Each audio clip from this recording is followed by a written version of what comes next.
నువ్వు ఎట్లా చెప్తావే చెప్పింది కరెక్టే కాదు నేను కొత్త నాది బుద్ధి తక్కువ సరే ఏంటంటే దాని లుల్లి అదట బట్టలు వినుకుంటాడట కెనాల్ కాడికి తీసుకోవాలట నువ్వు కినాల్ కాడికా అర్థమే కదా తీసుకోవస్తుంది నువ్వు మంచోది బావా దా పోదాం ముట్టుకోకు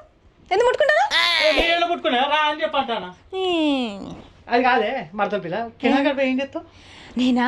బట్టలు విండుకుంటా బట్టలు వినుకుంటావు నాకు చాలా ఒక ఐడియా ఉన్నది ఏంటిది ఇప్పుడు బట్టలు వినుకుంటావు ఏడాని తెస్తావు మా ఇంటికాడ ఇంటికాడ కాదు ఆడ గచ్చు ఉంటుంది పెద్దది ఆడపోయి చీరలు లంగలు మంచి ఎండ కొడుతుంది కదా అది ఎండినాక సాయంత్రం పట్టుకొని వద్దాం అరే మంచిగా ఉన్నది ఐడియా మంచిగా ఉన్న ఐడియా కదా మంచి ఎండినాక వాటిని ఆరేసినాక ఇస్త్రీ వేసి మడత పెట్టి అలా అంగలు మడత పెట్టి